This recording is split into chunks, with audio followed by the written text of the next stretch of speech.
Magandang araw sa inyong lahat. Isang mainit na pagbati mula sa akin sa bawat isa sa inyo na nanonood sa ating video ngayon. Ako'y labis na nagagalak at nagpapasalamat na kayo'y narito kasama natin sa pagkakataong ito.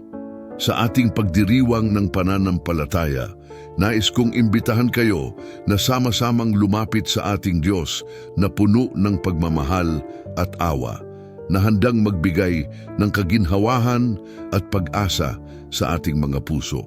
Ngayon, ang ating paksa ay napaka-espesyal at mahalaga. Tatalakayin natin ang mga Salmo 23 at 91, dalawang kapanipaniwala at makapangyarihang mga taludtod na nagdadala ng napakalalim na mensahe ng pag-asa at kaligtasan. Sa mundong puno ng mga pagsubok at hamon, ang mga salmong ito ay nagsisilbing liwanag at gabay sa ating mga buhay. Sa Salmo 23, sinasabi dito, "Ang Panginoon ang aking pastol, hindi ako magkukulang." Sa simpleng pangungusap na ito, nadarama natin ang pagkalinga ng ating Diyos. Siya ang ating pastol na nag-aalaga at nagtutustos sa ating mga pangangailangan. Hindi tayo iiwan o pababayaan anuman ang mangyari. Sa ating mga oras ng pangangailangan, maaari tayong lumapit sa Kanya at humingi ng tulong. Ang salmo na ito ay nagbibigay ng kapayapaan at tiwala na kahit sa gitna ng mga pagsubok, hindi tayo nag-iisa. Ngunit paano naman ang Salmo 91? Ito ay isa pang makapangyarihang salmo na nagsasaad ng mga pangako ng Diyos sa mga nagtitiwala sa Kanya. Sinasabi dito, ang sinumang naninirahan sa lihim na dako ng kataas-taasan ay mananatili sa lilim ng makapangyarihan. Ang pagninilay sa mga salitang ito ay nagbibigay sa atin ng matibay na paniniwala na sa Kanya tayo ay ligtas. Ang salmong ito ay nagpapalakas ng ating pananampalataya at nagtuturo sa atin na sa ating mga takot at pangamba, andyan ang Diyos, handang umalalay at magbigay ng proteksyon. Mahalaga ang ating pananampalataya sa mga panahong ito.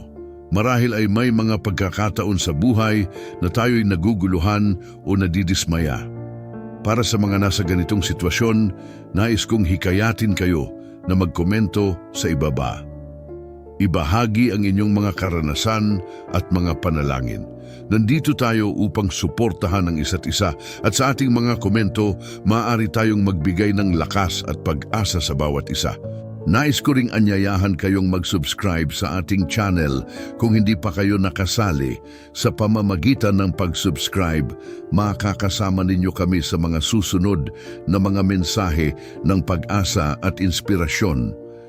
Para sa mga sumusubaybay sa atin, makakaasa kayong patuloy tayong magdadala ng mga mensahe na makakapagpabago at makakapagpalakas sa ating pananampalataya.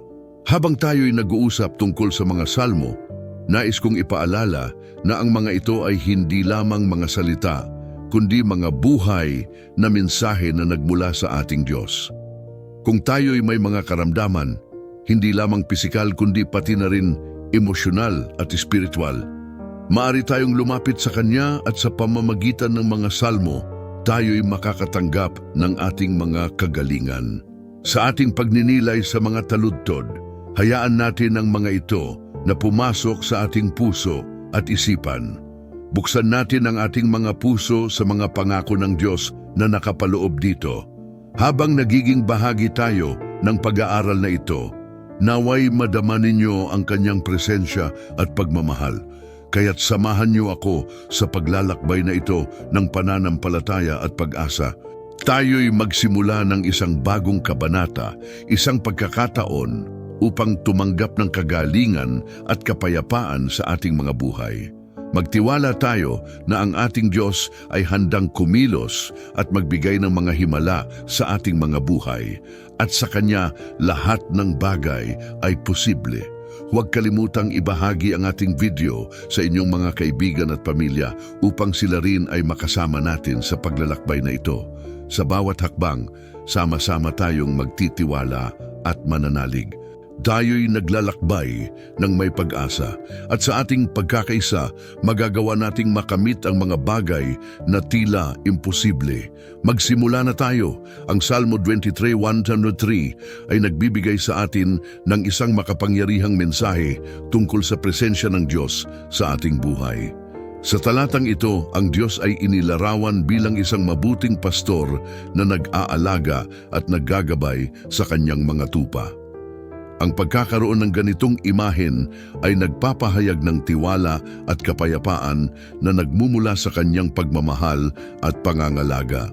Sa gitna ng ating mga pagsubok at sakit, mahalaga ang pagkakaalam na may isang Diyos na laging nandyan upang tayo'y samahan. Kapag sinasabi sa Salmo 23:1, "Ang Panginoon ang aking pastor, hindi ako magkukulang," ito ay nagbibigay ng katiyakan na ang Diyos ay hindi lamang tagapagbigay ng mga material na bagay, kundi higit sa lahat, Siya ang nagbibigay ng espiritual na lakas at kapayapaan. Sa ating mga oras ng karamdaman, ang pagkakaroon ng Diyos sa ating buhay ay nagbibigay ng pag-asa. Siya ang nagbibigay ng sapat na lakas upang harapin ang mga hamon ng buhay at sa Kanya natatagpuan natin ang ating kapayapaan. Ang sumusunod na talata, Salmo 23:2 ay nagsasaad, "Pinapahimlay niya ako sa mga pastulan ng sariwang damo, pinapatnubayan niya ako sa mga tahimik na tubig." Dito, makikita natin na ang Diyos ay hindi lamang nag-aalaga, kundi nagbibigay din ng mga pagkakataon upang tayo ay makapagpahinga at mag-recharge. Sa konteksto ng paghilom, mahalaga na maunawaan natin na may mga pagkakataon na kailangan nating huminto, magpahinga, at magbigay pansin sa ating mga sarili. Ang mga tahimik na tubig na ito ay maaaring kumatawan sa mga pagkakataon ng pagninilay-nilay, panalangin at pag-aalaga sa ating espiritual na kalagayan. Ang mga ito ay mahahalagang hakbang sa ating paglalakbay patungo sa kalusugan. Sa Salmo 20:33, sinasabi, "Pinapabalik niya ang aking kaluluwa, pinapatnubayan niya ako sa mga landas ng katuwiran, alang-alang sa kanyang pangalan." Ang pagbabalik ng ating kaluluwa ay hindi lamang tungkol sa pisikal na paghilom, kundi pati na rin sa emosyonal at espiritual na pag-renew. Minsan, sa ating mga pagsubok, nawawalan tayo ng pag-asa at naguguluhan. Subalit sa pamamagitan ng presensya ng Diyos, tayo ay naibabalik sa tamang landas at binibigyan ng pagkakataong muling bumangon. Ang pagkakaroon ng ganitong tiwala sa Diyos ay isang mahalagang bahagi ng ating paglalakbay. Ang pag-aalaga ng Diyos ay hindi natatapos sa isang pagkakataon lamang. Naroon, handang magbigay ang lakas sa tuwina sa mga panahon ng sakit. Ang pag-alala na tayo ay may Diyos na nagmamasid at nagmamalasakit ay nagbibigay ng lakas at pag-asa upang patuloy na buuan. Ang Salmo 20 ay nagtuturo sa atin na sa bawat sitwasyon ng ating buhay, lalo na sa ng karamdaman at pagsubok, ang presensya ng Diyos ay nagbibigay ng kapayapaan at pag-asa. Ang ating pananampalataya sa Kanya ay nagiging sandigan upang tayo ay makatagpo ng tunay na paghilom. Huwag tayong matakot na humingi ng tulong sa Kanya, sapagkat Siya ay laging nandiyan, handang umalalay at magbigay ng mga pangako ng Kanyang pagmamahal at pag-aalaga. Sa Kanya, matatagpuan natin ang ating tunay na kanlungan at kalakasan. Ang Salmo 91:1-2 ay nag-aanyaya sa atin na maghanap ng kanlungan sa Diyos, na itinuturing na ating matibay na kanlungan at kalasag. Sa ating mga panahon ng pagsubok at sakit, mahalagang maunawaan ang kahulugan ng pagtitiwala sa Kanya. Ang mga talatang ito ay nagsisilbing paalala na ang ating Diyos ay hindi lamang isang tagamasid sa ating mga buhay, kundi Siya rin ang ating mapagtaguyod na kalasag laban sa mga pagsubok na dumarating sa atin. Ang unang bahagi ng talatang ito ay nagsasaad, "Ang tumatahan sa lihim na dako ng kataas-taasan ay mananatili sa lilim ng makapangyarihan." Ang Diyos ay nag-aalok ng isang ligtas na pook, isang espasyo kung saan tayo ay maaaring magpahinga at muling magpakatatag. Sa mga panahon ng takot at pag-aalala, ang pag-alam na mayroon tayong matibay na kanlungan sa Kanya ay nagbibigay sa atin ng kapanatagan. Sa gitna ng mga pagsubok, naririnig natin ang Kanyang tinig na nagsasabi, "Huwag kang matakot, sapagkat ako ay kasama mo." Ang pangako ng Diyos sa atin ay hindi nagtatapos sa simpleng pag-iwas sa masamang bagay. Sa halip, ito ay tungkol sa pagkakaroon ng isang mapayapang ugnayan sa Kanya. Ang ating pagtitiwala sa Kanya bilang ating protektor ay nagsisilbing pundasyon ng ating pananampalataya. Kapag tayo ay nahaharap sa mga hamon, dapat nating alalahanin na ang ating Diyos ay hindi natutulog at ang Kanyang mga mata ay nakatuon sa atin. Siya ay nakatutok sa bawat detalye ng ating buhay at ang Kanyang pag-ibig ay nagbibigay ng lakas at pag-asa. Sa pagbabalik tanaw sa ating mga karanasan, maaaring may mga pagkakataon tayong nag-alinlangan sa Kanyang mga pangako. Sa mga oras na tayo ay naguguluhan at puno ng takot, ang Salmo 91:2 ay nagbibigay liwanag. Sasabihin ko sa Panginoon, Siya ang aking kanlungan at aking kuta, ang aking Diyos na aking pinagkakatiwalaan. Dito makikita natin ang halaga ng ating mga salita at ang kapangyarihan ng ating mga deklarasyon. Ang pagkilala sa Diyos bilang ating kanlungan ay isang hakbang patungo sa pag-amin na Siya ang ating tunay na tagapagligtas at tagapangalaga. Sa bawat pagsubok na ating dinaranas, may mga pagkakataon tayong makatagpo ng sakit, alinman sa pisikal, emosyonal o espiritual. Ang pagkakaroon ng matibay na pananampalataya sa Diyos ay hindi nangangahulugan na hindi tayo magkakaroon ng mga pagsubok, kundi ito ay nagtataguyod ng pag-asa sa kabila ng mga ito. Ang ating pananampalataya ay nagbibigay ng lakas upang ipaglaban ang ating mga pagdaramdam at magpatuloy sa pagtahak sa landas patungo sa ating kaligtasan. Sa ating paglalakbay, mahalaga na ating ipahayag ang ating pagtitiwala sa Diyos, hindi lamang sa ating isip kundi sa ating mga salita at gawa. Ang ating mga pagkilos at pananaw ay dapat na sumasalamin sa ating pagkilala sa Kanya bilang ating kanlungan. Sa mga oras ng pagkabahala, itaas natin ang ating mga kamay sa Kanya at ipahayag ang ating pagtitiwala. Panginoon, Ikaw ang aking kanlungan at sa iyo ako ay nagtitiwala. Ang Salmo 91:1-2 ay hindi lamang isang paanyaya kundi isang paalala na ang ating kaligtasan at kapayapaan ay nagmumula sa ating pagkilala sa Diyos bilang ating kanlungan. Sa bawat hakbang ng ating buhay, tayo ay inaanyayahang umasa sa Kanya at sa mga oras ng sakit at pagsubok, tayo ay hinihimok na hanapin ang Kanyang presensya. Sa ating pananampalataya, makakamtan natin ang tunay na paghilom at sa ating pagtitiwala sa Kanya, tayo ay magiging matatag sa bawat bagyo ng buhay. Sa ating pagninilay-nilay sa Salmo 10:10-11, matutunghayan natin ang mga kahangahangang pangako ng Diyos para sa Kanyang mga tagasunod. Ang talatang ito ay nagsasaad na walang masamang bagay ang darating sa iyo, nisasaktan man ang anumang salot sa iyong tahanan, sapagkat ang Kanyang mga anghel ay itatalaga sa iyo upang ingatan ka sa lahat ng iyong mga lakad. Ang mensaheng ito ay puno ng pag-asa at katiyakan, nagbibigay ng lakas sa ating pananampalataya at pagtitiwala sa Diyos. Sa mundong puno ng takot at pangamba, napakahalaga na magkaroon tayo ng matibay na pundasyon sa ating pananampalataya. Ang mga salitang ito mula sa Salmo ay nag-aanyaya sa atin na yakapin ang mga pangako ng Diyos na nagsisilbing ating kanlungan at proteksyon sa mga oras ng pagsubok. Sa gitna ng mga pagsubok at sakit, nagbibigay ito ng kapanatagan na ang ating Diyos ay hindi nag-iiwan at palaging naririyan upang tayo ay protektahan. Ang kalusugan at kapayapaan ay hindi lamang pisikal na kondisyon kundi isang estado ng kalooban. Ipinapakita ng Salmo 91:10-11 na ang ating tiwala sa Diyos ay nagdadala ng tunay na kapayapaan sa ating mga puso. Sa tuwing tayo ay nagdaranas ng sakit o problema, ang ating isip ay puno ng mga negatibong kaisipan na maaaring magpahina sa ating pananampalataya. Ngunit sa mga pangako ng Diyos, tayo ay inaanyayahan na palakasin ang ating loob at manampalataya sa Kanyang kapangyarihan.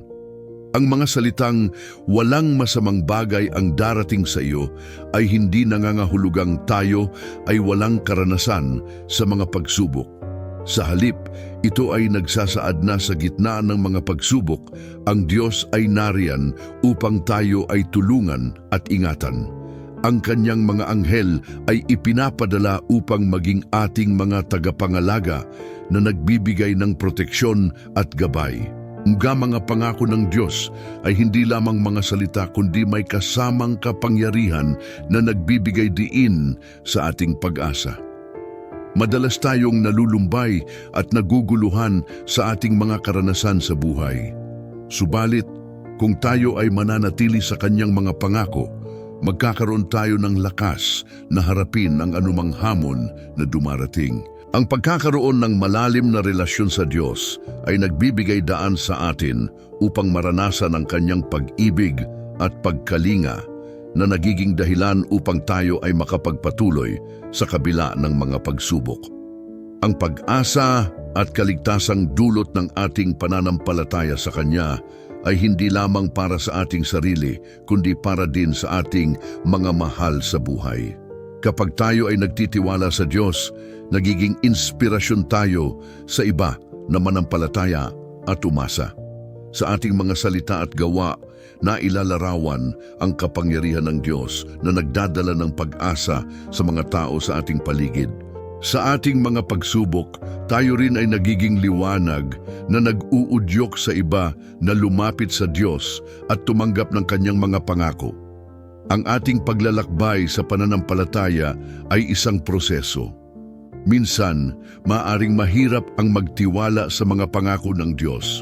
Ngunit sa bawat hakbang, tayo ay pinapalakas niya. Sa mga pagkakataong tayo ay nadadapa, huwag kalimutang bumangon at muling lumapit sa Kanya. Ang Kanyang pagkalinga ay palaging nandiyan, nagsisilbing ilaw sa ating madilim na landas.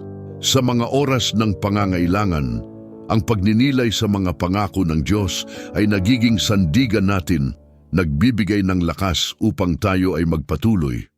Sa pagwawakas ng ating pagninilay, alalahanin natin na ang mga pangako ng Diyos ay hindi nagbabago. Siya ay tapat sa Kanyang salita at sa Kanyang mga pangako. Ang Salmo 91:10-11 ay paalala sa atin na tayo ay hindi nag-iisa. Ang mga anghel ng Diyos ay kasama natin sa bawat hakbang ng ating paglalakbay. Sa susunod na bahagi, tayo ay maglalaan ng panahon para sa isang panalangin upang ipagkatiwala ang ating mga alalahanin at pasasalamat sa Diyos na nagbibigay ng tunay na kalusugan at kapayapaan. O Diyos na makapangyarihan sa lahat, sa iyong harapan kami ay lumalapit, puno ng pananampalataya at pag-asa. Sa oras na ito, kami ay humihingi ng iyong liwanag at iyong pagmamahal na punuin ang aming mga puso upang sa bawat salita at bawat pagninilay, maramdaman namin ang iyong presensya. Sa iyong mga salita, O Diyos, kami ay ginagabayan at pinapangalagaan. Tulad ng sinasabi sa Salmo 23, ang Panginoon ang aking pastor, hindi ako magkukulang. Sa bawat hakbang ng aming buhay, kami ay umaasa sa iyong masusing pag-aalaga at proteksyon. Panginoon, sa mga oras ng sakit at pagsubok, kami ay lumalapit sa iyo na may pusong mapagpakumbaba. Ikaw ang aming kanlungan at lakas, at sa Salmo 91, ipinapangako mong kami ay iyong iingatan. Sa ilalim ng iyong mga pakpak, kami ay makatagpo ng kanlungan. Sa ilalim ng iyong mga pakpak naririto kami, naglalagak ng aming mga alalahanin at mga pasanin. Sa bawat pagdapo ng iyong kamay, kami ay humihiling ng kagalingan.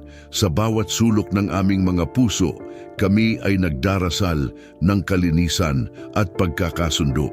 O Diyos, Sa mga pagkakataong kami ay nanghihina, nawa ang iyong salita ay magsilbing lakas sa amin. Sa bawat pagninilay sa Salmo 23, nawa ay maramdaman namin ang iyong ginhawa. Ako'y pinapastulan mo sa mga luntiang pastulan. Sa gitna ng aming mga pagsubok, bigyan mo kami ng kapayapaan na tanging ikaw lamang ang makapagbibigay. Tulad ng mga pastulan na puno ng luntiang damo, nawa ang aming mga puso ay mapuno ng iyong pagmamahal at biyaya. Habang kami ay naglalakbay sa landas ng buhay, kami ay humihiling na ang iyong mga salita ay maging gabay sa aming mga desisyon. Kapag ako'y naglalakad sa gitna ng mga hirap, hindi ako matatakot sapagkat ikaw ay kasama ko. Sa bawat hakbang, sa bawat pag-ikot ng mundo, kami ay umaasa na ang iyong presensya ay laging naririyan. Sa mga pagkakataong kami ay naguguluhan at nawawalan ng pag-asa, lumalapit kami sa iyo, O Diyos, at humihiling ng kaliwanagan.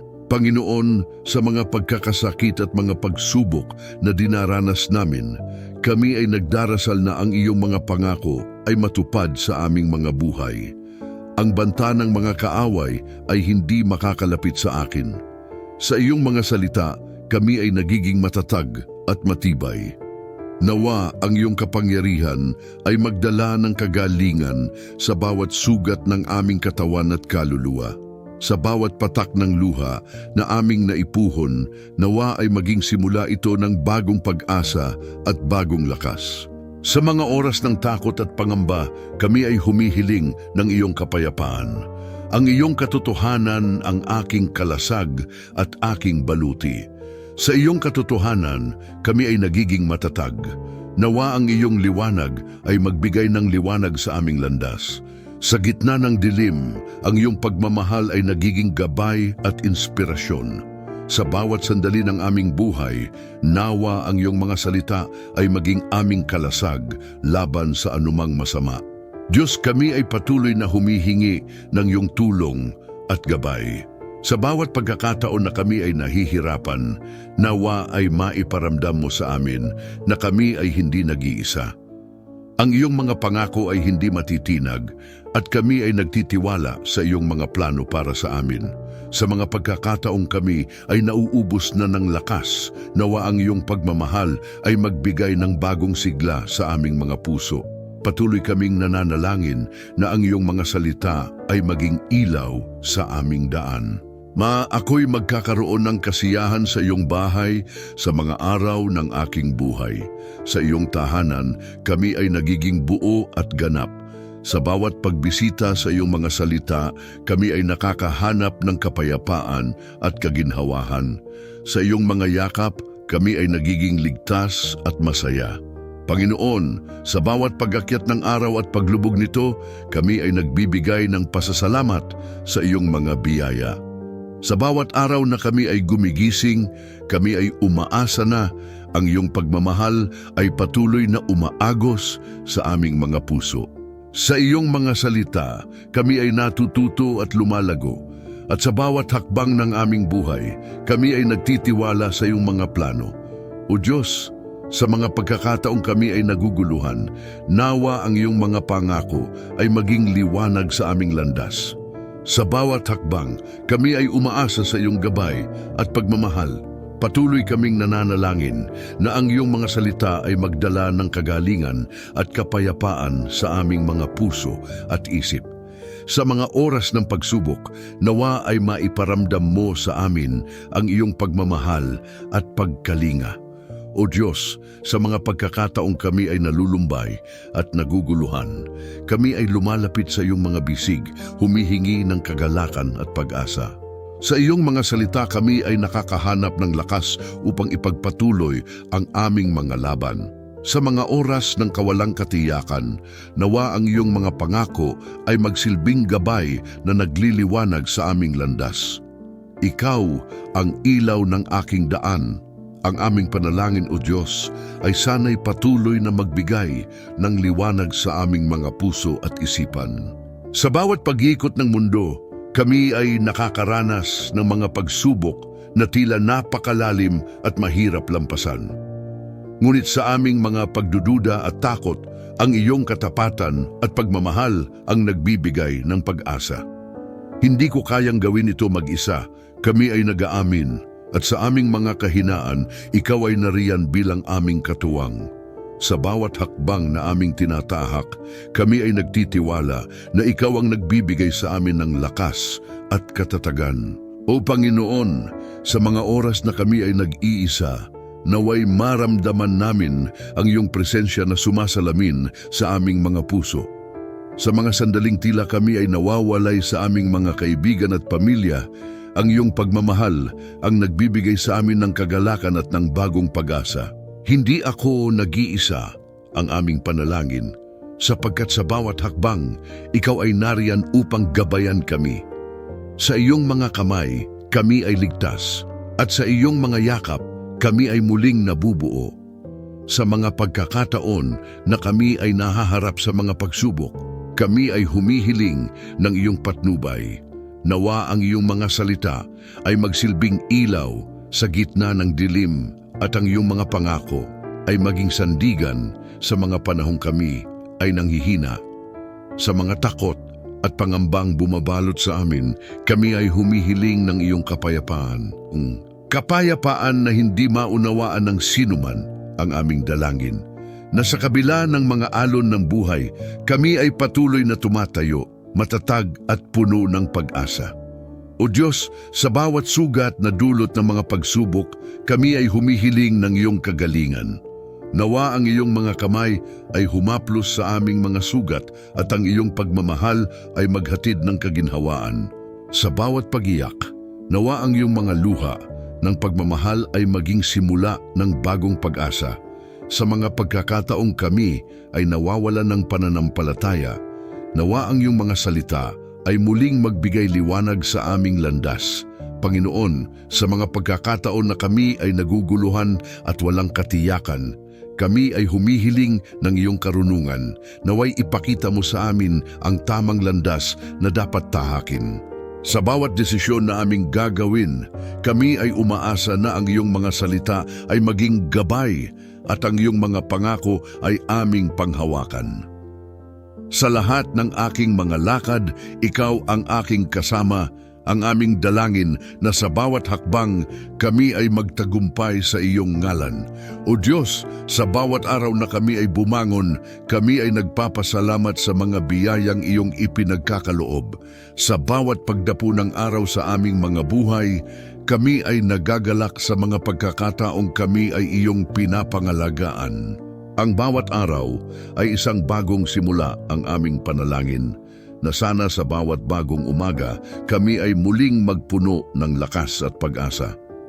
Sa pagsasara ng aming dalangin, O Diyos, kami ay humihiling ng iyong walang hangang pagmamahal at pagkalinga. Sa bawat alalahanin at takot, naway patuloy kaming makaramdam ng iyong presensya. Sa iyong mga kamay, ako'y nagtitiwala ang aming pahayag na sa bawat hakbang ng aming buhay, kami ay laging uunahin ang iyong mga salita at pangako. O Diyos, sa lahat ng ito, kami ay nagtataas ng aming mga kamay, nag-aalay ng pasasalamat at papuri.